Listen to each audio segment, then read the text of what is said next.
हे mister मालिम is here. तेरे बिन ड्रामा बहुत ही सुपर्ब ड्रामा है। मैं इस ड्रामे को बहुत शौक से देख रहा हूं, लेकिन सुपर्ब ड्रामा होने का मतलब ये नहीं है कि उसके अंदर बड़ी बड़ी गलतियां ना हो। आज मैं आपको तेरे बिन ड्रामे की जो मिस्टेक्स बताने वाला हूं, ये गलतियां आपको हैरान कर देंगी कि मतलब इस लेवल के ड्रामे के अंदर भी इस तरह की मिस्टेक्स हो सकती हैं। कौन सी है वो मिस्टेक्स, वीडियो को एंड तक जरूर देखिएगा क्योंकि आज की ये वीडियो बहुत ही ज्यादा इंटरेस्टिंग होने वाली है। फिर जल्दी से वीडियो को लाइक कर दें, चैनल को सब्सक्राइब करने के साथ साथ बेल आइकन का बटन भी जरूर दबा दीजिएगा ताकि हम स्टार्ट कर सकें बहुत ही सुपर डुपर रिव्यू। तो चलिए आगे बढ़ते हैं।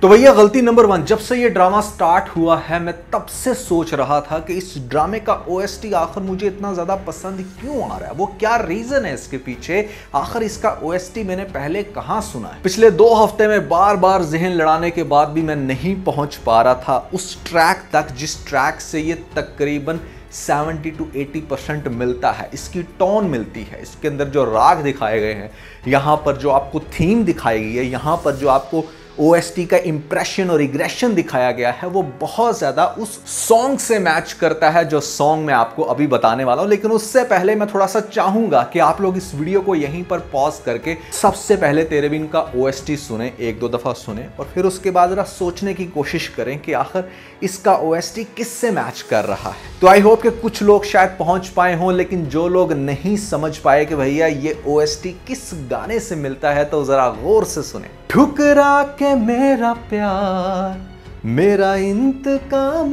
देखेगी। आप लोगों ने ये गाना जरूर सुना होगा, शादी में जरूर आना मूवी का बहुत ही ज्यादा फेमस हुआ था। 5 साल पहले ये ट्रैक आया था और मैं बहुत ज्यादा लाइक करता था। आप इस सॉन्ग को सुन लें और उसके बाद तेरे बिन का ओएसटी सुन लें तो आपको बहुत ज्यादा फेमिलैरिटीज नजर आएंगी। तो भैया दैट मीन्स कि यहाँ पर इंस्पिरेशन लेना और बात होती है, लेकिन आपने काफी कुछ कॉपी कर रखा है इस सॉन्ग से जो कि नहीं होना चाहिए। देखो, जैसे बॉलीवुड अगर कोई चीज हमारी कॉपी करता है तो हम यहां पर बड़ा क्रिटिसाइज करते हैं कि भैया नहीं, कॉपी नहीं करना चाहिए। वैसे अगर हम लोग कुछ कॉपी कर रहे हैं उनका तो बड़े धड़ल्ले से इस चीज को एक्सेप्ट करना चाहिए, जैसे मैं एक्सेप्ट कर रहा हूं कि यहां पर तेरे बिन का ओएसटी बहुत ज्यादा मैच होता है ठुकरा के मेरा प्यार मेरा इंतकाम देखेगी इस सॉन्ग के साथ। मैं यहां पर आपको दोनों सॉन्ग्स प्ले करके कंपैरिजन करवा देता, लेकिन भैया कॉपीराइट आ जाता है, तो इसलिए आप लोग खुद से जाकर चेक करना। अच्छा, जो दूसरी मिस्टेक हमें देखने को मिलती है वो ये कि भैया इट्स नॉट लाइक मिस्टेक, बल्कि ये राइटिंग की एक मिस्टेक है। मैं कहूँगा कि जहाँ पर बचपन से लेकर हम आज तक ये बात सुनते आए हैं कि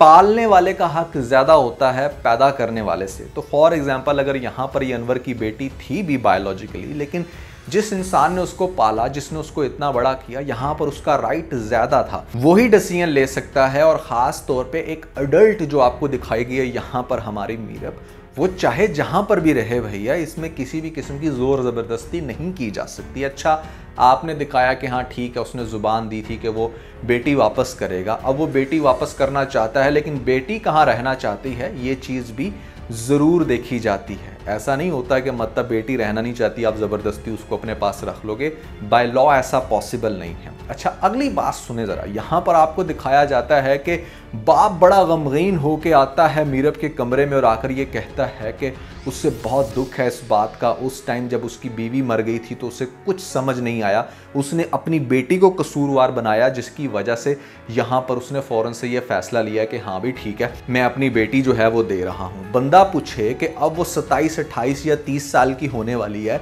इतने अरसे में वो यहाँ पर 500 दफ़ा आई थी तुमसे मिलने, कितनी दफ़ा तुम्हारी आंखों के सामने ये डिसीजन तुमने फिर बाद में चेंज क्यों नहीं किया? अगर तुम्हें अपनी बेटी से इतना ही प्यार था, आज तुम्हारी आंखों से आंसू आ रहे हैं, तो जब वो साल, 2 साल, 3 साल या 5 साल की थी तब तुम्हारा दिल क्यों नहीं किया कि अब तुम अपनी बेटी को फाइनली अपने पास ले आओ? अगर उस टाइम तुमने अब्रप्टली ये डिसीजन ले लिया था तो आज एकदम से इतनी ज़्यादा तुम्हारा बपता कहाँ से जाग गया? जैसे ममता होती है ना, वैसे बाप की बपता होती है तो बपता तुम्हारी इतनी ज़्यादा कहाँ से जागी भैया? वो भी जब वो हो गई है बिल्कुल 28-30 साल की, पहले तुम क्या सोए हुए थे? और फिर एक और भी यहाँ पर काफी बड़ा क्वेश्चन रेज होता है कि मुर्तसिम ने क्यों नहीं आज तक पूछा कि अनवर चचा की जो बेटी थी, जो इन्होंने अपनी पैदाइश के टाइम पे किसी को दे दी, वो किसको दी थी? या क्या इसको इतनी बड़ी रियलिटी का ही नहीं पता था कि यहाँ पर इसके चचा की कोई बेटी भी थी जो पैदा हुई थी, जिसके पैदा होने के बाद इसकी चच्ची की डेथ हुई? ये एक बहुत बड़ा क्वेश्चन है, क्योंकि ख़ानदान में इतनी बड़ी बात छुपी नहीं रह सकती। तो फिर मुर्तसिम से कैसे ये बात छुप गई थी? और ये जो सारा सिनेरियो क्रिएट किया गया ना, इट्स नियर टू इम्पॉसिबल कि जहाँ पर आप बचपन से ही अपने रियल फादर को मिलते भी रहे हों और यहाँ पर वो आपके कज़न भी थे, और फिर भी 28 साल के बाद ये चीज़ रिवेल हो रही है। एक तो वो सीन है ना कि जहाँ पर ठीक है आप अपने पेरेंट्स से दूर हो गए थे 20-25 या मान लो 30 साल पहले ही, और 30 साल के बाद आप नज़र आ रहे हो, तो वो एक अलग बात होती है। ये तो बचपन से ही मिलती आ रही थी, तो फिर क्यों ये सारी चीज़ें रिवेल नहीं हुई इतने सालों में? ये एक बहुत बड़ा क्वेश्चन मार्क है। अच्छा, फिर एक और इंटरेस्टिंग बात है कि जिस टाइम यहाँ पर मीरब का बाप इसके पास आता है, तो आगे से मीरब कहती है कि वो मुझे मेरी माँ का कातिल समझते हैं। तो यहाँ पर इसको ये स्टोरी किसने बताई थी भाई? और स्टूपिड सीन की इंतहा देखें कि जहाँ पर आपको दिखाया जा रहा है कि जिस बेटी को आपने बचपन से लेके बड़ा होने तक पाला, यहाँ पर आपकी उसके साथ बहुत अटैचमेंट थी। हाउ इट्स पॉसिबल कि जहाँ पर ठीक है वो आपकी बायोलॉजिकल डॉटर नहीं है, अब वो आपके दरवाजे पर आके अगर दरवाजा खटखटाएगी और इतनी ज्यादा दुहाइयां देगी, तो क्या आप दरवाजा ही नहीं खोलोगे? एक तरफ से तो इस बाप को इतनी टेंशन में इतना परेशान होते हुए दिखाया गया कि ये उसको बहुत मिस कर रहा है, और ये भी कह रहा था अपनी बेगम से कि हमें मीरब को साथ लेकर आना चाहिए था। तो कैसे ये मुमकिन था कि फोन आने से भी पहले वो तो दरवाजा खोलना ही नहीं चाह रहा था? उसका तो काम था कि मतलब भाग के जाकर दरवाजा खोलता और अपनी बेटी से मिलता।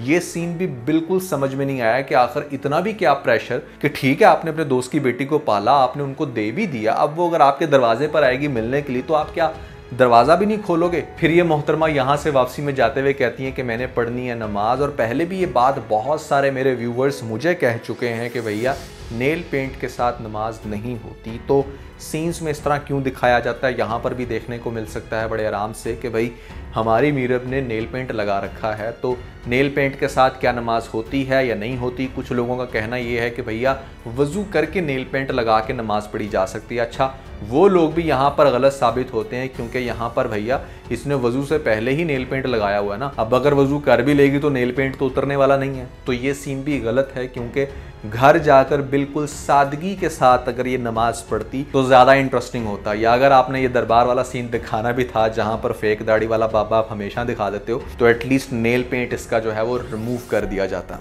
बाकी लेटेस्ट आने वाली 2 एपिसोड्स का सबसे बड़ा मसला ये था कि यहाँ पर एपिसोड्स थोड़ी सी बोरिंग थी। And I my self being honest कि मैं यहाँ पर बिल्कुल भी गलत बात नहीं करता भैया, जब अच्छा लगता है एप्रिशिएट करता हूँ। लेकिन लेटेस्ट 2 जो एपिसोड आई थी वो बहुत ज़्यादा स्लो थी, उनके अंदर ट्विस्ट बहुत कम थे, और ऐसे में एटलीस्ट 2 एपिसोड्स में कुछ भी ऐसा खास नहीं था जिसको हम कहें कि हाँ बहुत मज़ा आया है ड्रामा देखने का। तो यहाँ पर ये एक बहुत बड़ी बीमारी है ड्रामा मेकर्स की कि थोड़ा सा ड्रामा फेमस हुआ नहीं, वहाँ पर उसको इतना स्लो करके दिखाएंगे, इतने स्लो मोशंस दिखाएंगे कि व्यूवर्स को ना अच्छा खासा इरिटेट कर देते हैं लोग। लेटेस्ट एपिसोड में ये चीज़ बहुत ज़्यादा थी। तो मैं रिक्वेस्ट करूँगा कि अगर ये ड्रामा हिट हो ही रहा है तो भैया 2-4 एपिसोड्स कम दिखा देना, जल्दी में थोड़ा रैप अप कर दो, लेकिन इसके इंटरेस्ट को मेंटेन रखो। ये जो आप लोग बहुत ज़्यादा ड्रैग करते हो ना, ये लिटरली बहुत गुस्सा चढ़ाता है। अब जो लड़की आज तक कहती थी कि मेरी इज्जत नफ्स को तुम गवारा नहीं हो, वो अब टीज़र में कह रही है कि जिस तरह एक लम्हे में मोहब्बत हो जाती है, वैसे ही नफ़रत को ख़त्म करने के लिए भी एक लम्हा काफ़ी होता है। चलें भैया मान लेते हैं आपकी बात, बिल्कुल ऐसा ही होता है।